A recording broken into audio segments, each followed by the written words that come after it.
Surprise, motherfucker! What's up? This is your friendly neighborhood Venger Satanis, and this is part 3 of my vlog report on GaryCon 2025. I got back yesterday.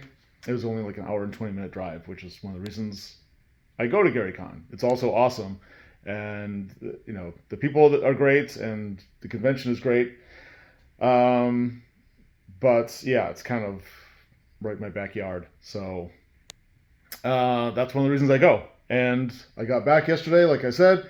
Had a good night's sleep. And yeah, I'm going to kind of wrap it all up in this one, because this is part 3, is the last one. And then after this, I'm going to try to jump on my blog and write a blog post and post some pictures and things that I learned or things that happened like in the sessions, which I've only touched on a little bit in parts 1 and 2. And I'm also going to show you like things that I got. Okay. So, in no particular order, I'm just going to, run through it. Okay, so this little guy, after running Alpha Blue, let's see, Friday night, it was my second to last game. We went to the Timber Ridge Lodge, and because we were supposed to play in I think Cascades A, and I went in there. There was just so many people, and it was so loud and noisy. And there's so many other places in the hotel that seemed to be like not that bad, and so there's like this hallway kind of on the other side by the restaurant. And we just pulled together like 3 pub style tables and bar stools, and we just kind of like gamed there. And it was, we were the only ones there. Occasionally people walk by, but it was so nice. It was so like quiet and peaceful compared to what we would have been through. But when I went back there to get my stuff, because I stashed a bunch of my stuff in the corner of the room by the table we were supposed to game at. Everybody had gone, but there was a little blue D6 sitting on the ground. I looked around, nobody else was around in that little area, especially that table, because this was the end of the night after the game. And so I took that as a sign, as part of the prophecy. And I claimed it.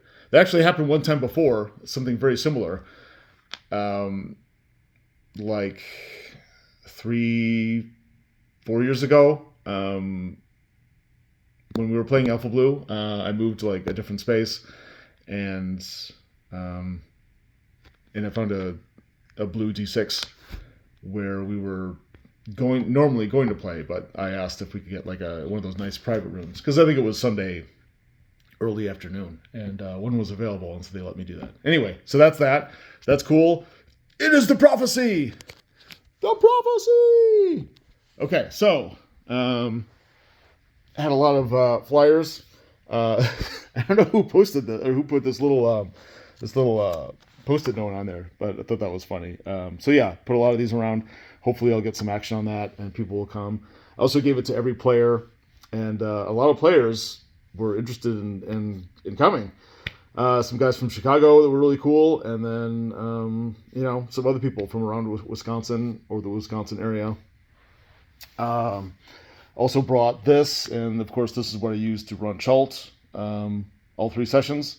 So that was cool. Adventure Crimson Dragon Slayer. If you don't already have your softcover print on demand book, I recommend you pick this up. So yeah, I was selling that for cheap. I sold a bunch of those. Sold some Chult, not many, but I sold some Chult books. So that's cool.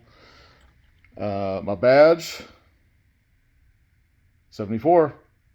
And 2 + 1 = 3. Again, with the prophecy. It's like Trump and winning. We're like, eventually you're just going to get tired of prophecy. There's just going to be too much prophecy. You're just going to be like bored of it. Or just over the whole ordeal. But I almost lost. I did for a few hours lose my badge and this, my precious, because this has been my campaign book for Chult the last 2 going on 3 years now, and yeah, that would have really sucked. I had it like just sitting on a table, kind of right by where the gaming rooms are, but kind of in the lobby. And I was loading up the car, and I forgot about it, even though this awesome gamer, one of my favorite players, David, reminded me. I still somehow managed to forget some stuff, but it was sitting there the next day when I went to the hotel to look to see if I had lost it, if there was a lost and found. So this, and then this was there, and then my badge. So I'd kind of lost all of it. Yeah, so luckily it was there. This is the stuff that I got. I don't really drink. I had 1 beer with those Alpha Blue guys because they were drinking quite heavily. But I have this as a souvenir. And then I got this. So this is my swag bag. And I got this. That's cool. I didn't notice Orcus embroidered on it. That's cool. This is my pack with all my info for my games. So I ran 5 games, like I said. So I got some dice. I picked up this because I'm very curious to try it, and I kind of want to own it, even though I have a feeling that I'm just gonna, like, if I'm lucky, salvage bits and pieces. But apparently you can buy all the stuff, even though the Kickstarter's over. So, and I saw another returning player who was in my investigative horror game, and he was in one of my Alpha Blue games the year before that. He was running this, and we were talking a little bit about it, and he showed me the dice set, and I don't know. I picked one of these up because I don't know, I might get it. I got some stuff that I will probably not ever use, but it's nice to get it, I guess. A box of adventure, RPG maps, and tokens. And then I don't even know what that is. What else we got? This book tabs. Kind of interesting. Maybe. I don't know. I can see the validity in it. Yeah. This this was. I should just throw this out. This will never get used by me or probably anybody. That's gonna just take up a RPG landfill in the near future. And then what's this stuff? I got this. And I guess I got this big swag bag because I run enough games. So when you run 5 games, which for 4 hours is like 20 hours, you get some cool stuff. So I got this cool book, which I probably may actually use. And then what else? I think doing this one-handed is not ideal. Dano was talking about this a little bit. Madness at Lake Geneva. It's a little like Call of Cthulhu type adventure. And then Alcorim. This is a campaign setting, I guess, from Luke Gygax. Cool. Let's see what else. Oh yeah, I also got in my swag GM, along with getting your badge package, I got this cool t-shirt, which I wore yesterday. On the way to when I was just finishing up, and then on the way home, and talk to the camera for a second. The last day was really cool, even though I left by 11:30. I put a few more flyers around, and then what else? I got to meet a few people that I've run into before at GaryCon. There's this one guy at the bus. On the trolley. He was going to his hotel. I was going to my car to leave, and he was like, "Hey, Venger Satanis," and I'm like, "Yeah."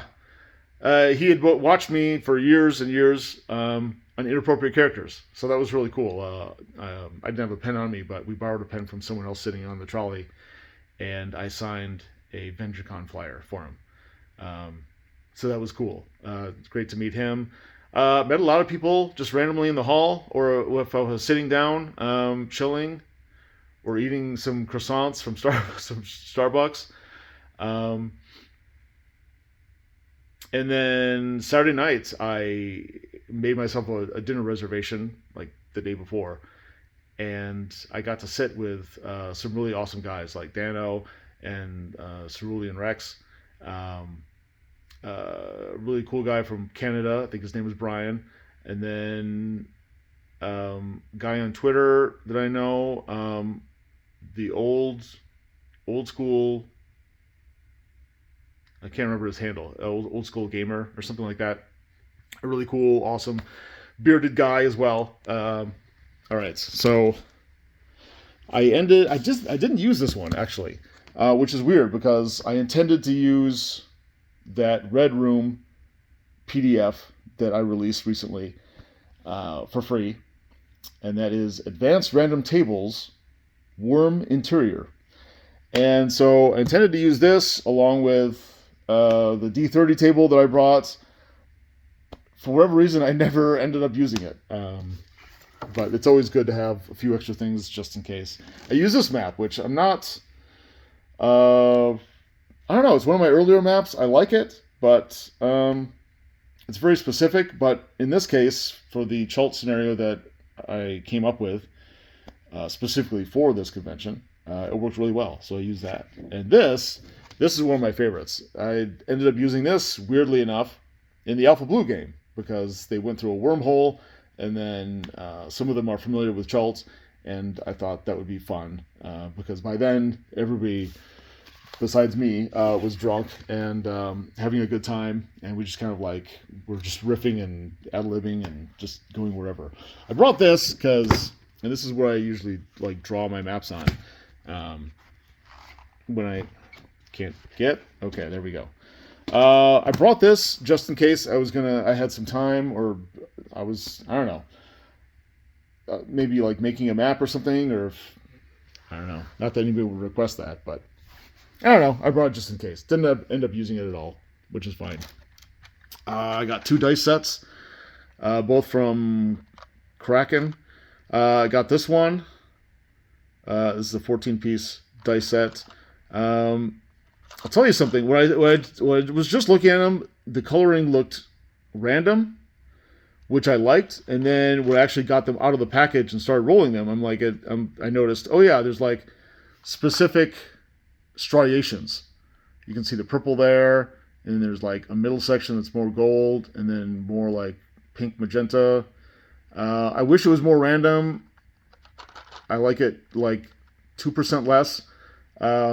Because they're evenly stratified, but still cool set. I like it when the numbers aren't black, white, gold, or silver. I just I don't know, just because that gives it more unique flair or something, or more style, pizzazz, aesthetic. I don't know. And then I got these dice too. Apparently this non-purplish part is glow in the dark. But yeah, these were cool. So I used these both at the convention. Used this one for Alpha Blue because I didn't end up bringing blue dice, and so I thought, well, these are mostly pink, so yeah, I'll use these. And then I use these for the Call of Cthulhu type one. It's matte, but it's got a really nice feel. It's weird. It's got 4 different D20s in the set, and one of them is tiny, which I think is kind of neat. And then the fairly useless D2, but whatever. Put those back in there. My friend that was running the Monty Python game gave me this little D4 in the Holy Hand Grenade of Antioch. I should really watch the movie again. I used to, like most gamers my age, I used to watch it religiously when I was a kid. And I really haven't seen it in God, it's, I don't even know, it's made 25 years since I've seen it. So I need to see it soon. Let's see. Oh, so there's a guy selling a whole bunch of, what should we call it? Charity. He's selling a whole bunch of stuff for charity. He had this big table, and he was just all used role-playing game stuff. And so I'll go through right now what I got from him. So I got all these old, move this so I have more room. all these old White Dwarf before it became a house organ for their miniature line, and it was a legit like gaming magazine. I have a couple of these issues, not these specific ones, but other ones, and I've heard stories from like Prince of Nothing and other places. So these are really cool. I flipped through a little bit. I haven't really dived through, and these are in really good condition.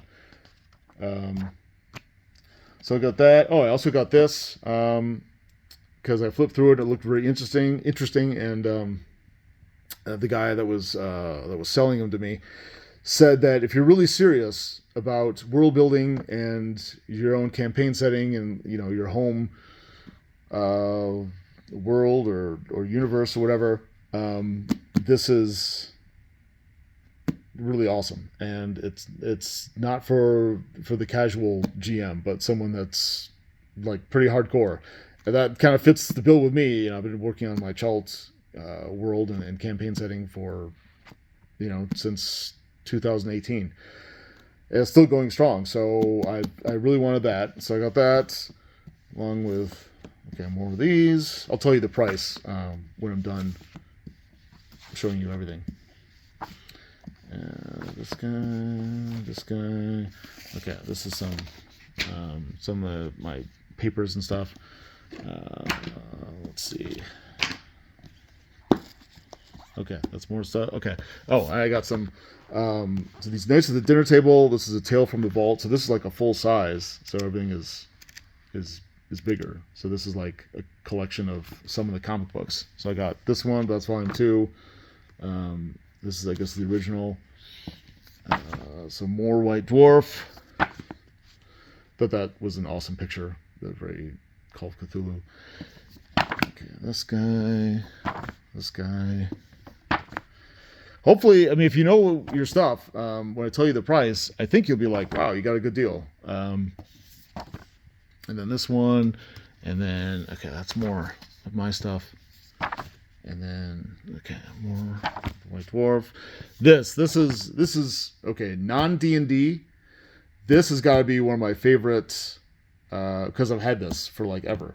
This is the cover to the fantasy Warhammer, Fantasy Warhammer, the role-playing game.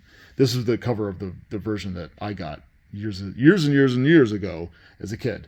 And this is one of my favorite fantasy illustrations that is not D&D, like ever, or connected with Dragon Magazine or D&D. I just love it. I remember looking at this countless times and just staring at it for what seems like hours on end as a kid. So that one, this one's in a little, plastic thing. This guy, this one. Okay, this one, that's pretty damn cool. That's like a Stuart Gordon, Brian Yuzna movie type thing. This one, okay, I thought there was another one. Yeah, this is volume 3 of that Knights of the Dinner Table. I was also intrigued enough to get this, Rough Magics by Kenneth Haidt. Looking through it, it looked pretty good, and I think I'd seen it before, and okay, yeah, the rest is my stuff. So, for all of these things, I ended up paying $220 cash. Originally, he wanted $250, and then I talked him down a little bit, and then I got a little bit more of a discount because I paid him in cash. I loaded up my wallet ahead of the convention because I knew how things go, and yeah, so I'm happy. And the money went to charity, so even better. So besides this and besides the dice, I got one more thing. Couldn't resist. This is, get out of there, you mother. Okay. Dungeon Denizens. This is a heavy ass book. Let's see. What does it say? Kickstarter edition. 550 plus new monsters plus 20 bonus monsters. So yeah, this is the cool leather fancy ass edition. So I ended up paying, I think, $80 for this. Just because, I mean, it's some really cool monsters, and let's open up so that's really cool. really cool, inventive, weird monsters. A lot of the art, I think, is quite good, especially for these days. If I had my druthers, I would prefer like the artwork of like Fiend Folio or Deities and Demigods or something. But if you can't have that, this is kind of like right up there. So you can see.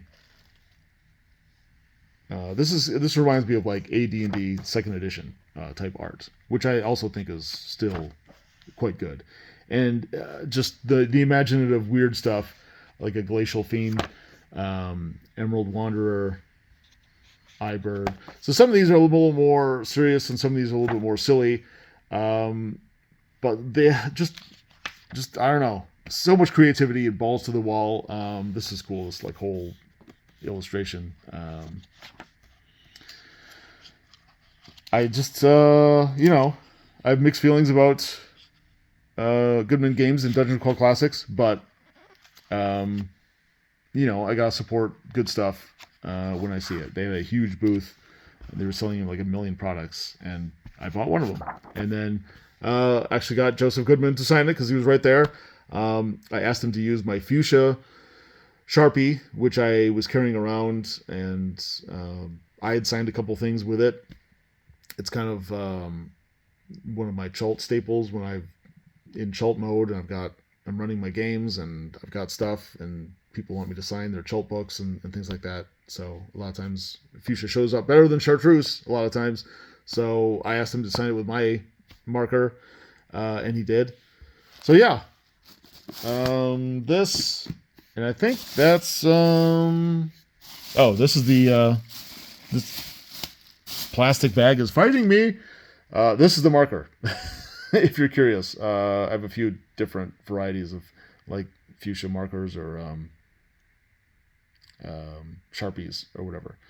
And yes, I have ideas now that I see the composition of what's happening.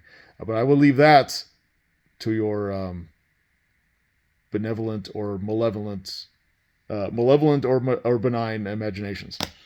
Okay. There was one other thing I wanted to show before I forgot. Oh yeah. This is the I finally got it finished before the convention. This is the Game Master screen that I brought.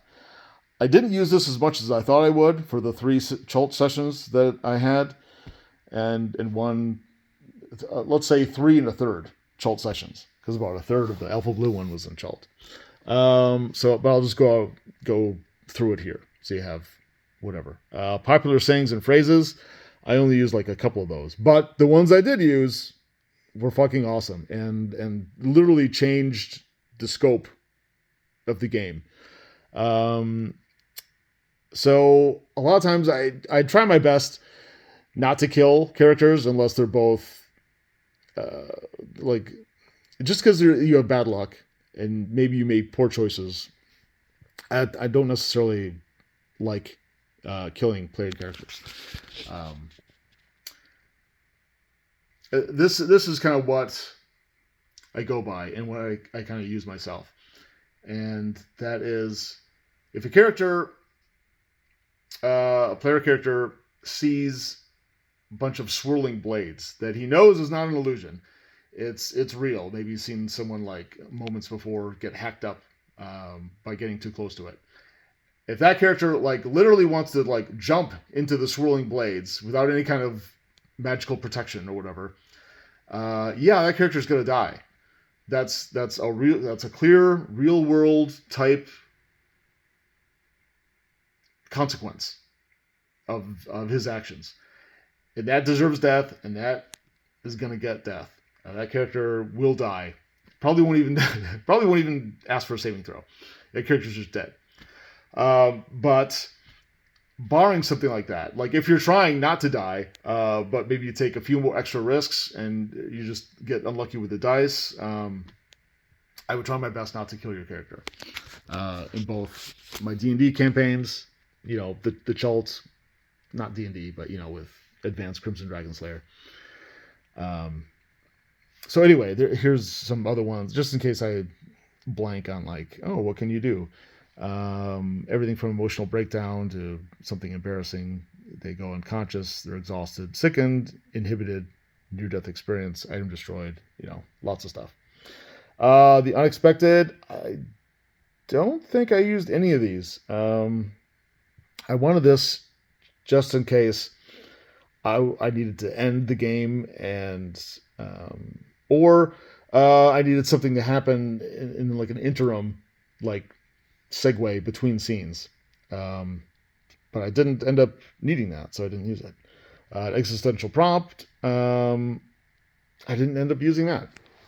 How do the PCs know each other? I used this for 2 of the game. I should have used this for all 3. Or maybe I did after someone asked, like, oh yeah, how do we know each other? Maybe I pulled it out then.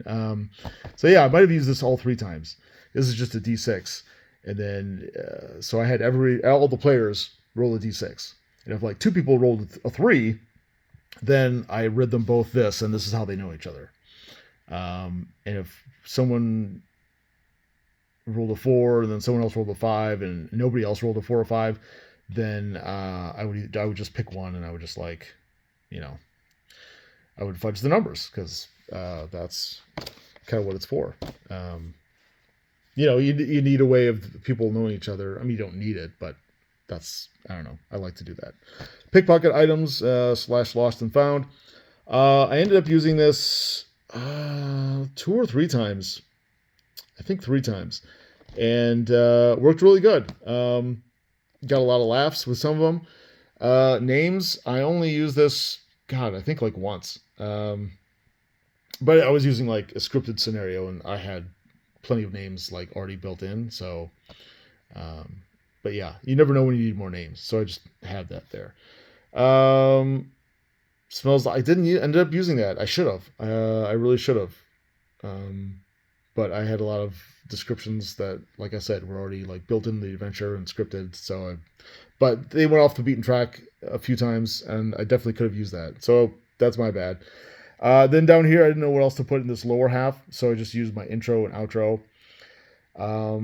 I think on one of the sessions, I forgot to do the outro, but I used the intro 4 times for that 3rd session, the Alpha Blue, and then I used this.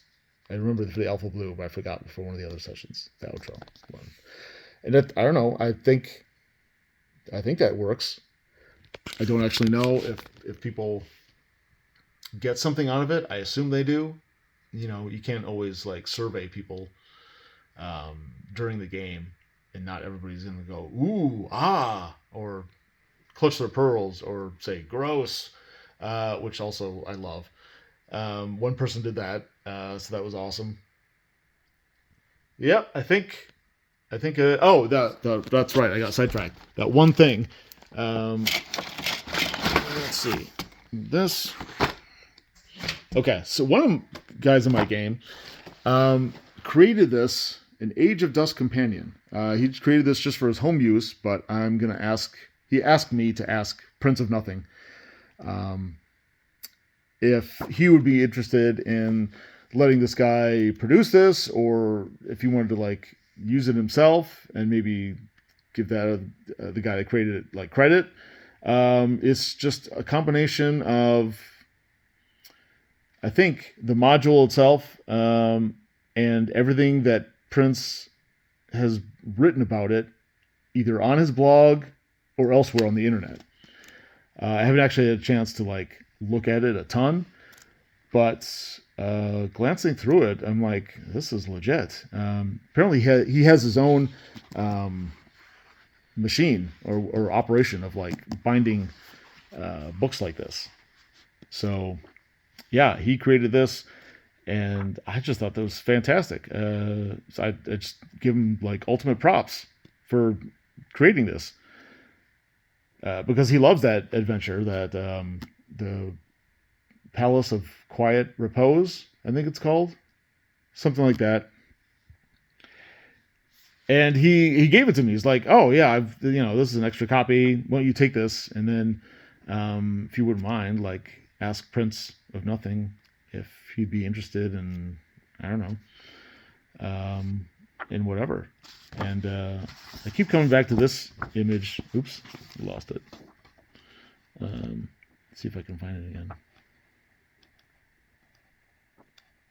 It's this weird, badly drawn thing. Yeah, I've seen that many times before. I think I've seen it on Prince's blog, but I don't know. It looks so weirdly familiar to me. I don't know. So yeah, I'm gonna contact Prince this week and let him know that this exists. And I mean, I would love it if someone created this for Chalt, for their running of Chalt, and had this with them to, you know, full of maybe things that I said or things that were on my blog or things that, you know, other people have created for their own versions of Chalt. So he should feel very special and lucky that someone like took the time and energy and effort to create something like this. Yeah, hopefully I run across someone that will do that for Chalt one day. That'd be awesome. Yep, that's it. This might be my longest video ever. But yeah, this is everything that happened. And I don't know when it's coming. When I have the blog post done, I'll put the link in the description below. It's not written yet, so I don't even know. It may take a few hours, may take a couple days. Who knows? But I'll have pictures up there and like cool phrases and things that were said at the table, and other little wisdom bits and pieces that I can glean from my faulty recollection.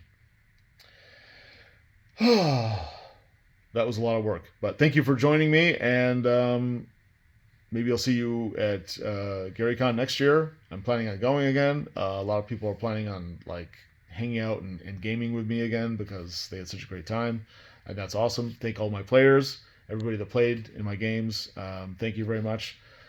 Love that you were there and, you know, doing your thing with my thing. And then VengerCon, yeah. So hopefully I'll see some of you guys at VengerCon. It's gonna be an awesome time. It's gonna be like GaryCon, except so very much extremely small. But it's small, but it's tight knit. We have a lot of great players. You get to know people over the weekend instead of just randomly, casually seeing people, and then maybe you see them on your way out, leaving. You can see these people over and over again, and these are like great, hardcore, old school type gamers. They come to VengerCon.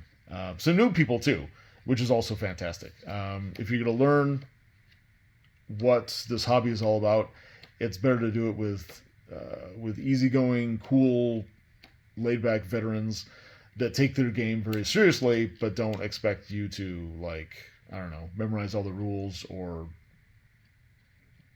I don't know.